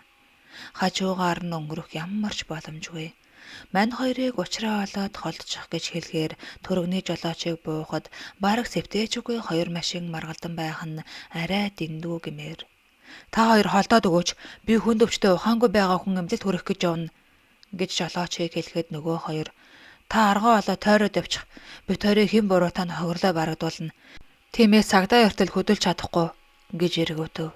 Түргэний тэрэгний жолоочийн уур гэнэт дүрс хийж тэр хоёрыг заамдаж аван түлхэж холдуулаад нэгнийх нь түлхүүрийг булааж аван машиныг нь зам чөлөөж орхиод буцаж суух гэтэл түлхүүрээ булаалгасан жолооч түүнийг заамдах гэж дайрав. Жолооч түүнийг хийстэл түлхэж орхиод түргэн тусламжийн машиндаа суун дохиогоо хангинуулан давхиж одлоо. Ийм тохиолдол үе түргэний жолоочд таарна.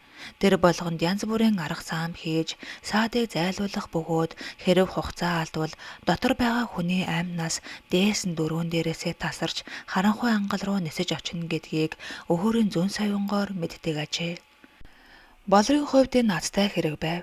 Нөгөөтэйгээр эхнэр нь ирж бас дөрвөн хүүхдийнх нь хувь заяа түшжээ гэмээр. Түүний цээжин дээр наалдсан сүгнүүд түргэний машинаас сугаран үлсээр тавиад жижиг сүг бөгнүүд огт салахгүй наалджээ. Гэрлээ буйртай хамт байснаа бааранд үлдсэн болрыг гинэт санаж салхи татуулан цонхоор нисэж одов. Энэ шөнийн биедээ барих түүний зоог байсан шүү дээ. Бааран дэрвэл нөгөө хоёр нь тааг сохтуу, харин болор алга. Тийм учраас нүдэн анж болрын байгаа байрлалыг төсөөл мөөц түргэний машин дотор ороод авчихлаа. Болрын хажууд цэцгээ уйлж сууна. Болрын цээжин дээр түүний амь насны барцад болох буг сүгнүүд хаасайгүй наалджээ. Хэрэв тэд ингэж салахгүй байсаар болор нас нөхцвөл гэрлийн ав болж чадахгүй агаад тэд болрын амин сүнсийг хэдэн хэсэг тасчин хуваагаад ийш тийш сарниж одох бүлгөө. Тиймээс гэрлээ уурлан хачигчаад тэдгээр сүгнүүдийг ийш тийш авч шидэллээ. Амьд хүний сүнсийг харсан сүгнүүд айсандаа зарим нь сайн дураар салан түргэний машинаас гарч нисэн одов. Тэгээд болрыг яаж насан хутаг болгохоо үл мэдсэн гэрлээ таакушчв. Энэ удаа болрын амийг авч одох байсан гэрлээ цэцгийг хараад түр саатсан нь цаанаа учиртай.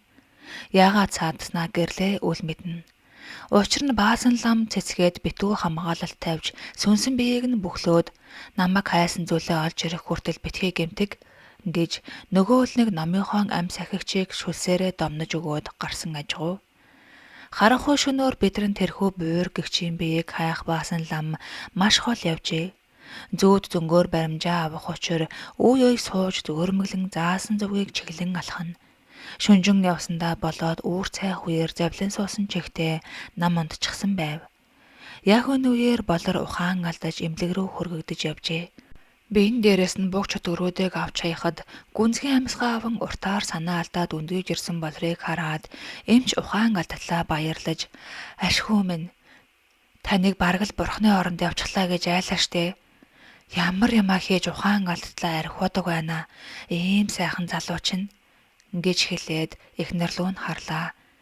Эхнэр нь гэнэт сэргэж ирсэн болрыг харчгаад "Жолоочоо, би бууя" гэж ориллоо. Жолооч тоормослоход цэцгээ өсрөн буугаад гэрлүүгээ чиглэн гуйв. Эхнэр нөхөр хоёрыг дахин эвдрүүлүүлж чадсандаа гэрлээ хүйтнээр инээж "Би чамд хэлсэн шүү дээ цэцгээ. Чи нөхөргүй болох цаг чинь ойрхон айсв. Тэр минийх байх болно" гэв.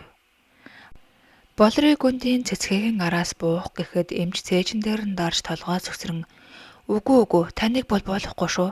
Та амьлагт очиж нөхөн сэргээх тусал эмчилгээ хийлгээд гар. Магадгүй танд харвалт үүссэн байхыг үгүйсэхгүй. Тийм ээ. Шинжилгээ энтерээ сайн өгөөд нэг бүхэн явна уу да гэж зөөлнөөр хэлв. Болор энэ эмчийн зөөлөн гар шээжин дээр нь дарахад зөрөөд зүтгээд байж чадсангүй хоошоо налсан чихтэй буцаж хэвтлээ. Түүнийг буцаж хэвтгийг харсан гэрлээ олц минь нэмлэгтээ очоод насан үрд минийх болно гэж шивнээд машинаас нисэн гарч буйрыг зорлоо. Буйр энэ удаа номингийн хажууд сөхрөн суугаад гарыг нь барихаж хий бид гараа бариулж байгаагаа санзаарах номин өө гараа татаж магнаагаа арчина. Бүсгүйн хажуугаас буйрыг түлхэж холдуулаад чамд номин тохирохгүй. Чи яв эндээс одоо. Өөрхөн олж авал тэр ганц охинтойгоо хувилахнаа амьдардаг учраас түүнийг авалахыг чамд зөвшөөрөхгүй. Дэндүү бохир хэрэг болно гэж гэрлээ хүйтнээр хэлв. 9-р хэсэг засал. Магадгүй та сүсэггүй бас шашингүй үзэлтэн байж болох юм. Магадгүй та агуу их шинжлэх ухааныг шүтсэн оргилд гарахаар тэмүүлж буй эрдэмтэн байж болох юм. Гэвч та оргил руу тасралтгүй тэмүүлэн зүтгэж буйч Менделеев шиг 108 элемент нээж чадаагүй. Исаак Ньютон шиг ертөнц дахны таталцлын хуулийг 1-2 гэдэл цувруулан нээж чадаагүй байгаа нь үнэн шүү дээ. Яагаад үнэн гэж байгаа вэ гэвэл хэрэв та далд ухамсарын тусламж авч чадаагүй зөвхөн суралцаад байгаа бол ертөнц дахинд байдаг хөшүүргийн хуулийг ашиглаж эхлэегүй байна гэсэн үг. Хөшүүрийг ашиглаж эхлээгүй эрдэмтэн зүгээр л нэг эрдэмтэн байдаг. Харин далд ухамсараа сэрэж чадсан хинч бай, жирээ нэг хар ажилчинч бай, таны судааснаас 1000 дахин хүчтэй зүйлийг мэдэрдэг билээ.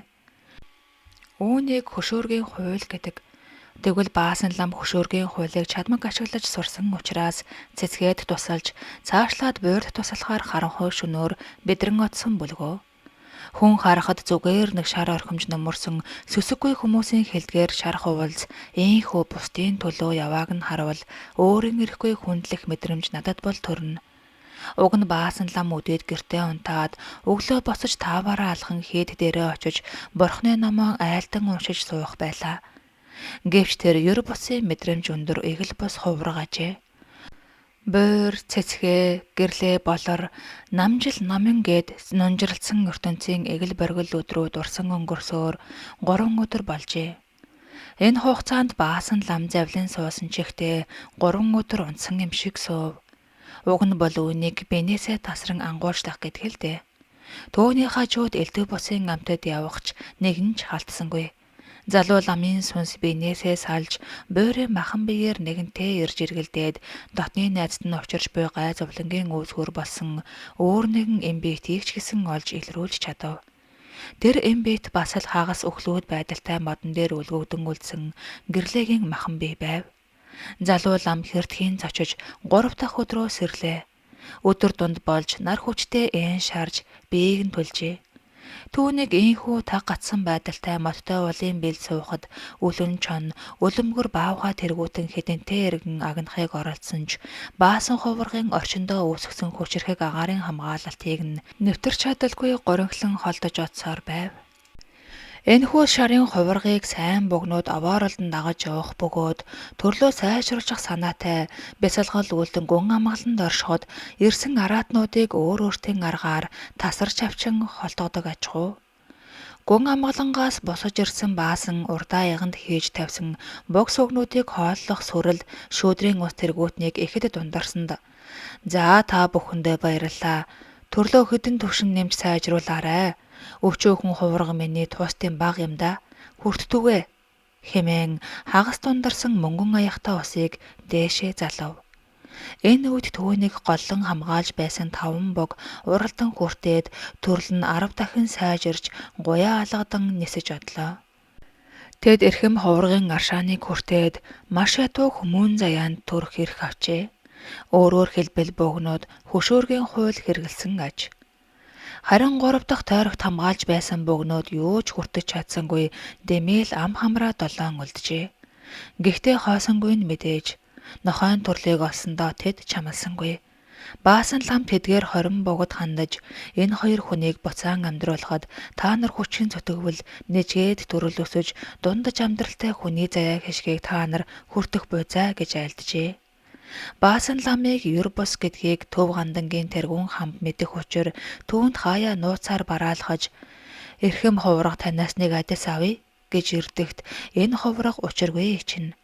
Төөний урдах олон төрөл тэнгэр заяа туршлагын эрхэм хүмүүн байгаад өвлийн хүүтэнд хөлдөж өгсөн хүнд туслаагүй улмаас ийхүү дэлхийн эгэл хувраг болж өөрчлөгдсөн ажгүй.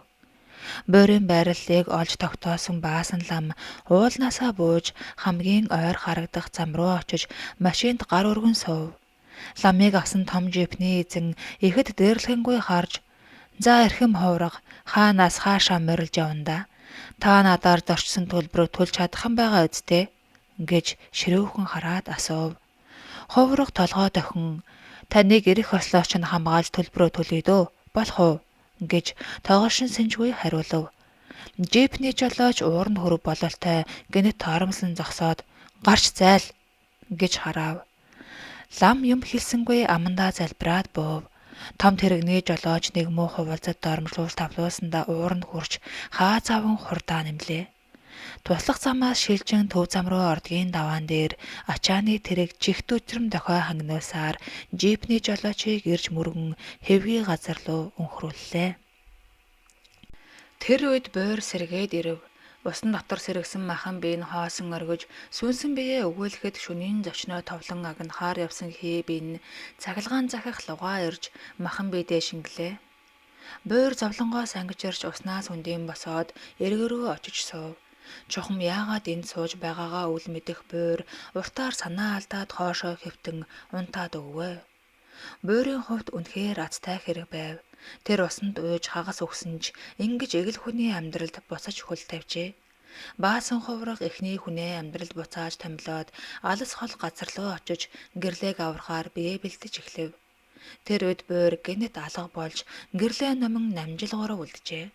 Намжил 3 хоног намантай буудалд амьдрав. Гэрлээгийн ганц охин ээжигээ ирэхгүй байгаад дурамчхан байсан ч өргөлж ингэдэг учир бараг дасжээ. Тэрээр аав гэдэг хүнийг мэдэхгүй учир босод хүүхдүүд аав гэж ярихад ихэд гайхаж "Надад яагаад ийм хүн байдаггүй юм бол?" гэж бодон ээжээсээ асуухад "Чамд угаасаа аав байхгүй. Тийм болохоор дуугүй бай" гэж ширүүнээр загаснаас хойш огт асуугаагүй билээ. Намын үнэхээр эвтэрчээ гэдгээ энэ 3 хоногт л ойлгов. Намжил наманд саймшран сэргэж ирэхээрээ дураараа болж хүсэл тачаалаа тайлж аваад буцаад унтаад өгнө. Тэгэхдээ энэ удаа халаасаа уудлан нэг боотын $100 гаргаж ирэн шидчгээд буцаад хөрхрөв. Энэ нь намынгийн хувьд асар том боломж болж байлаа. Тэр урд өмнө нь хизээч ингэж боодлоор мөнгө өгч байсангүй. Зүгээр л $500 эсвэл $100,000 $200,000 өгөөд дур тачаалаа тайсны дараа бараг хөөхөн холгүй явуулдаг байв. Энэ өдөр яагаад тэгтлээ гар султай болсныг хэн ч үл мэднэ. 3 дахь хоног дээрээ намжлын зүрх гэнэт хаагдчихв. Тэр үед намин аз болж мөнгөө авчгаад гэртээ аваачиж нуухаар гарсан үе таарчээ. Таарчээж гэж дээ. Та өгч хожил сахиусны наманд сатаарах гэдэг уншилгад хамрагдаж аврагдсан ажгүй. Наминг буцаж ирэхэд өрөө нонгорхой юм сундуу байсанд буудлын үрслэгчээс асуувал "Энд байсан зочин зүрх нь хаагдаж өнгөрсөн. Цагдаагийнхан ирж эхний шатны шинжилгээ аваад гарлаа" гэсээр өгтөв. Намин тэр үгийг сонсоод чихэндээ итгэсэнгүй. "Юу гинэ? Үнэн юм уу?" гэж ээрэн барин бэж төгдрөн асуулаа. Буудлын үйлчлэгч уурлаж түүнийг хөөж гаргав. Үнэндээ энэ бүгдийг гэрлээ гардан хийж байсан агаад буураа энэ сүнсийг хувааж хэрэглэе хэмээн хэлсэн ч буур хариу өгсөнгүй хаашаа ч алгуулжээ. Тиймээс гэрлээ махан бие тэжээхээр нисэн одоход намжлын хагас бие л түүнийг даглаа. "Хинч надтай наймалцахгүй байж миний сүнсний хагас биеийг авдаг хэн билээ?" гэж гэрлээг уурс хойд "Хагасыг нь авч байгаадаа баярал гэрлээ минь" хэмээн хажуунаас нь чихэнд нь хэн нэгэн ууртайгаар шивнэв. Хэрэг баасан лам гэрлэгийн асуудлыг шийдчихвэл тэгээд жирийн хувраг хүний амьдралаар амьдрангаа дахин дээд төрөл рүүгээ явах боломжийн огцоо харагдсаар байгаа ажгүй. 10 дугаар хэсэг арц. Хүүе энэ хүн гинэт унчглаа шүү дээ гэж уянгын бүжигт масууран бужиж сайхан залуу эрийг тэрвэрч байсан 40 иргэм насны бүсгүй чангаар дуу алдаж нүрээ дарлаа. Баарны хамгаалагч нар гүйлтэн ирж тэрхүү унсан этгээдийг босгох гэтэл нэгэн тал битэй бүсгүй хажуунаас зуугдчихсан байгааг хамгаалагчдын нэг нь харчхаад өстөө толгой нарцас хийж энэ гээд ээрэн өглөж хоошоо ухрав. Том сайхан биетэй өндөр чийрэг залуугийн амнаас сааралцсан дуу гарч хойшилход босод гурван хамгаалагч унсан залууг өргөж босгох гээд даасангүй.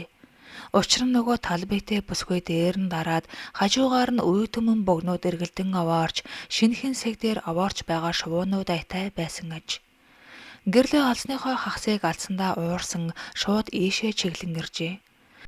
Шинэхэн бүжиглэгчид орж ирэхэд тэднийг дахин нааш дуудах гэж уух юмд нь ад зэтгэрийн хийн туслаа шингэрүүлэн шүлс болгон хаяхад нэгэнт орж ирж арц хүртсэн зочин хийн биедээ хордуулж аваад энэхүү баар руу шүн дундын бүжгээ хийх гэж тэмүүлсээр хөлдөнд гүйдэл ордог ажгуу.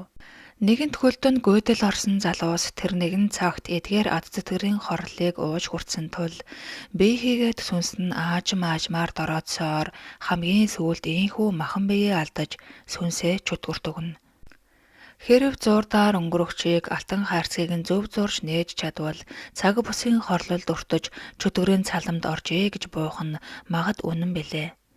Тэгвэл гэрлээ махан биеэ алдахгүй гэж хичээж гүйсээр сүүлдээ цаг зуурын энэ газар гацаж бусдын амийг авч уддаг зэтгэр болон хувирч буйгаа үл ойлгоно. Эхнэртэйгээ ялахгүй зүйлээс болж маргалдаж гарч ирсэн хөөрхий залуу ийхүү үхлийн гэрмэг дээр гэрлийн гарт хагас сүнсэн биеэ өгөөд өхөрөө айж чочсондоо гэрлүүгээ ухаангүй гүйжээ. Гэртээ орж ирвэл хаалган онгойхгүйгээр шууд нэвтэрч угаалгын өрөөнд орсон аж. Саяхан муудалцсан эхнэр нь хэн нэгэнтэй уцаар ярин түүнийг муулах бөгөөд ёстой өөдгөө жаахан л гуйлах гэж байхад учиргүй уурлаад гараад явчих юм. Дандаа л би түүнийг аргадаж гуйх ёстой юм уу? Гэрийн ажил, хүүхдийн ажил гээд хамаг имийг нь биеийг зохицуулдаг атал мөнгө олж ирдэг гэдгээрээ төрөө барьж намайг илт дээрлэх юм. Ёстой муухай гээд муухай гэдэг үгийг 2-3 үг хэлээд л хавчуулж байв. Залуу өөрийг нь анзаарахгүй байгаад учиргүй гайхаж бурхны өмнө очин арц угуулах гээд хэдэнтэй хийш үрээд чадсангүй. Түүний дураар ямар ч эд зүйл үл хөдөөсөнд сая л өөрийгөө өгсөн гэдгээ ойлгов. Уг нь залуугийн аав түүний мингний бурхныг ихэд хүндэтгэлтэйгээр заалж нутгийн нэгэн ламыг авчран ном содар айлдуулаад "Хөөмн өдөр бүр биш юм аа" гэхэд 7 хоногт нэг удаа арцаа угуулж бурхнаа ариулж байгаарай. Гэр орнооч гэсэн мөн адил арцаар утчихаж байгаарай гэж аргадан хэлээд явснаас хойш залуу нэг ч удаа арц угуулж байсангүй. Тэр бүхэл эд нарыг жаахан дундархаар цэцгээ услаад саваа угааж цэвэрлээд шинэхэн усаар дүүрэгчж байгаараа гэсэн савнууд хизээ ус дууссан юм бөө мэд хатаж хаарлаад савн бараг хорч исэн юм болчихжээ. Өхөл хажууд нь ирэхэд л аавынхаа захиасыг биелүүлж байдаг байжээ хэмээн бодов. Хар залуугаараа дөнгөж 27 наснда ийхүү шүн дундын бүжгээр амиа өргөсөндөө залуу учиргүй харамсаж яах гэж эхнэртэйгээ муудалцаж гаршгүй дээ хэмээн гаслан байсан ч нэгэн торойджээ. Уг нь тэрээр өөрөөс нь нилээ дахимагч ихэд царайлаг харагдах тэр эгчийг хэдэнтэй урьж бүжгэлсэн боловч ахин бүжгэлмээр санагдаад огт зүгээр сууж чадаагүй аж. Суух бүрд нь хэн нэгэн түүнийг хөтлөн босгоод байх шиг санагдаж өөрөнгөхгүй босчихсон бүжгийн талбайн голд дэгдэж явна. Түүнийг огт суулгаж амраахгүйгээр хөөж босгоод зогсоо зайгүй уулхан шахаж шаардаж хөдөлгөж байсан хүн бол гэрлээ байв. Тийм учраас л хий харган унахад дээр нь өвдгөлн дараад хамгийн халуун цэгээс нь өөрт оногдох сүнсээ долоож шингээж авч байгаад тэр баарны хамгаалагчид харагджээ. Залуугийн цав маш халуун байсан тул тэнд сүнс нь оршиж байв. Түүнийг тийхүү сүнсээ долоон авч байтал залуу хөнгөрч орхисон аж. Халуун шээ сүнсний орчмоор тархахад тэр мэдрэг хамгаалагч хараад энэ гэж хэлээд хойшоо ухран таг гацсан нь тэр байлаа. Үнэхээр юм учиртай аж. Нас барсан залуу гэрээсээ гарч бааранд дэгдэн ирвэл төрөгний машин ирээд түүний биеийг зөвөрлөж байлаа. Түүний хажуугаар тал биетэй гэрлээ нэмсэглэн цадсан царайтай ихэд додгоор нэгнүүдээ рэмчгээд яваад өгөв. Харин түүнтэй бүжиглэж байсан бүсгүй залууг мартсан бололтой өөр нэгэн залуутай самбагнан ууж суух нь дэндүү харамсалтай үн цэнэгүй санагдав. Тэнд эхнэр нь муулаад энд тэр бүсгүй мартаад ингээд хорвоогоос ямар ч уул мөргүй арчлаа гэж юу хэмээн бодох үед хэдэн хоногийн өмнө аав нь хөөргөө уцтаж миний хүү гандан ороод аавдаа нэг ном уншуулад арц аваад явуулаад хаач ойрд шууд унад зүүдлээд болдоггүй муу ёрын юм аа гэж хэлж байсан нь санаанд орж гандангаар ороход нэгэн ламтай санамсаргүй шахуу харгалдаснаа бодов.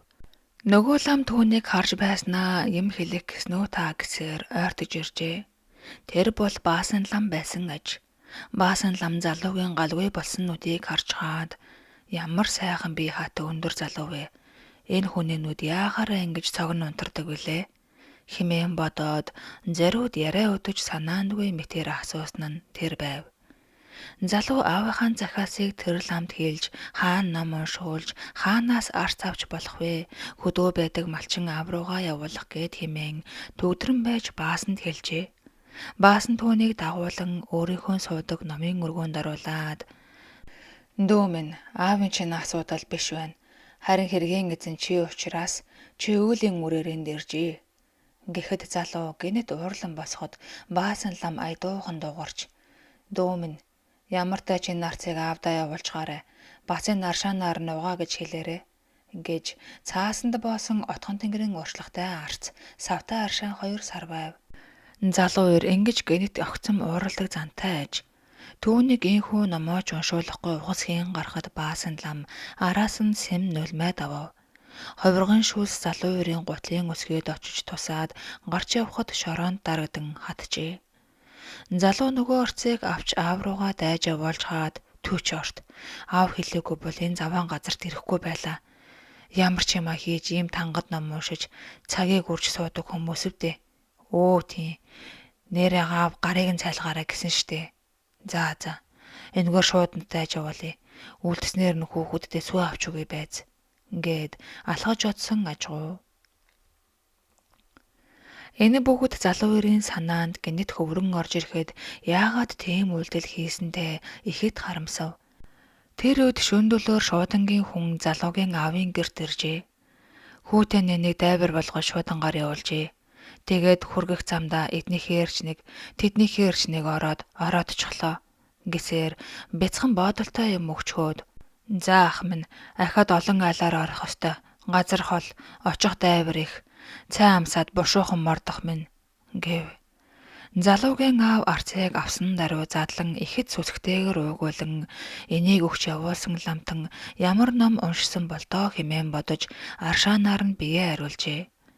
Арц өгөж аршаан задрах үед муу ёр дундарч төрөгний тэрхэн дотор явж байсан залуугийн зүрх гинэт цохлон "Ёох би ямар их унтваа" гэх шиг болов. Эмч нэгэнт амьсгалан зогссон гэж бодож байсан өвчтөн ийхүү дуу ороход нилээд цосож "Жолоочо төр зогсооч. Нас барагч хөдлөх шиг болох юм. Чагнаадах" гэв. Уг нь шууданч маргааш хүргэж өгөхөөс гэж бодож байснаа хотоос дайвар ирвэл ирсэн даруйд нь дөхүүлж ирээрээ миний дүү. Ах нь ойрд зүүд муудаж шүд унаж байгаагаар зүүдлээд болдоггүй. Бошуухан шиг засал намын арцаар утаж аршааныг нь хүртмээр байна гэсэн аж.